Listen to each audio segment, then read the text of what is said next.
welcome to this playoff edition, college football style of the Sports Lounge. Playoffs? We are going to talk about playoffs quite extensively here. We're at the bar again. Charlie joining us at the bar for the first time. Welcome aboard. It's nice. I like it. I mean, I'm going to be honest. I thought it looked kind of neat on TV. I like it better in person. Yeah. Good. Good. Happy to have you here. Happy to have you here. We all... You as well. We're happy to have you. You as well, yes. All you Tim Tebow fans, we love you as well.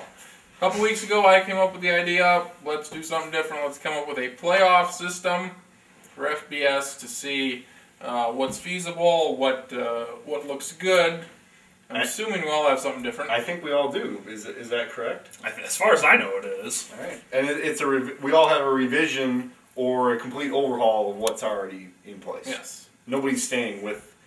Let's go back to the coaches poll. Yeah. And we'll vote, and they will be the national champion. Yeah. To be fair, that's only because Travis wouldn't let me do that. We'll get your thoughts on... Well, not the old one, but the way they have now. I would pick with that to stay. At the end but of it. I can come up with one. I wouldn't be necessarily opposed to them doing it this way. All right, so we know how we stand. So we start with Charlie first. What is your proposition?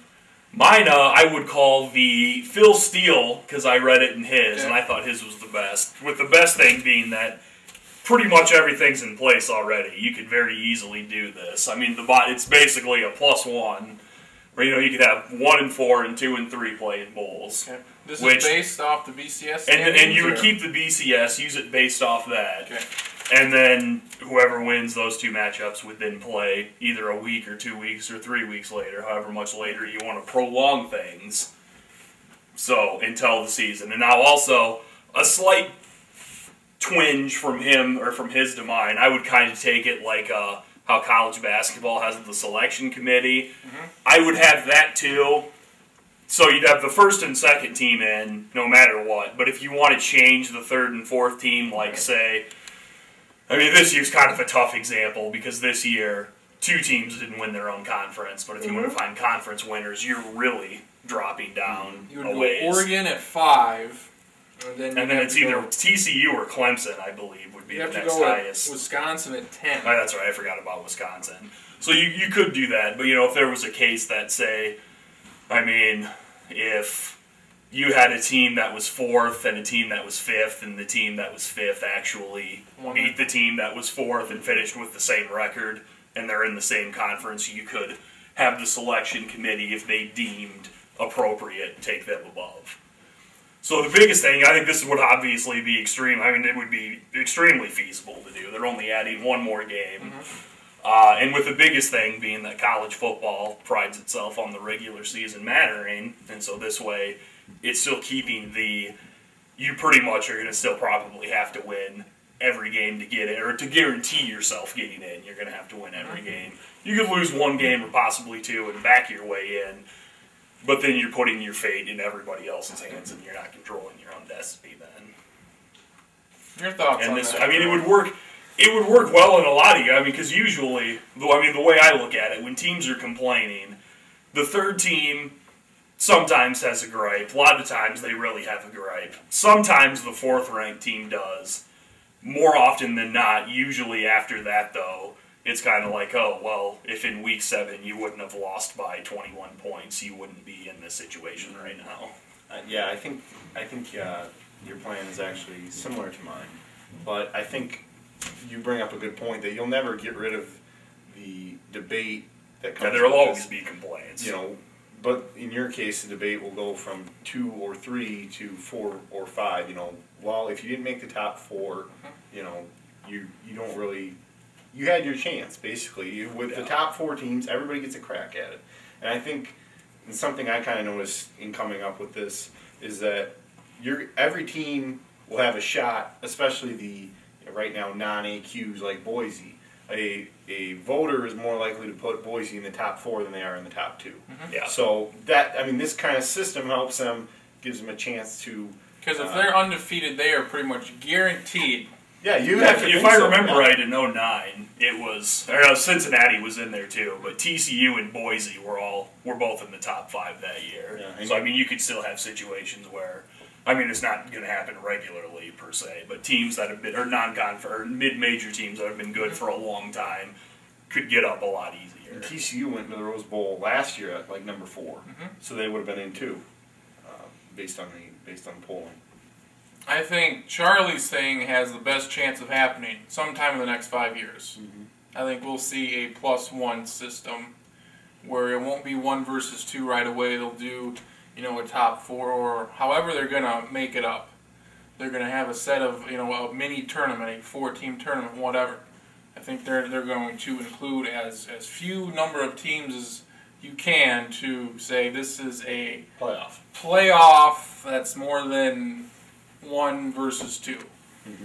For me to have it considered a playoff, there needs to be more than 1 game involved. I'll say, well, there'll be 2 games involved, so we'll go with that. Well, there'll be 3 games involved. Well, there will be. But yeah. There'll be 2 more than normal, and they'll have a chance to play. And if you remember to the past, before they had the BCS, getting number 1 versus number 2 was the big deal. Almost never happened. Never happened, and now. And then not only that, you're getting the top 2 teams in some sort of format, whether it's the BCS rankings or the AP poll or the coaches poll. You're getting somebody's number 1 versus number 2, and I mean you always get it in the BCS and usually in the coaches poll too. And I think college football will take the next step once they realize we need a +1, and we can up it from getting the top 2 teams in to get the top 4. Yeah. And one of the big sticking points is that they don't want to have players missing more school. What a novel idea, considering all the. You finish your thoughts. All the deficiencies on whether or not players miss school and whether academics. No, it's not about academics. The way the system's set up now.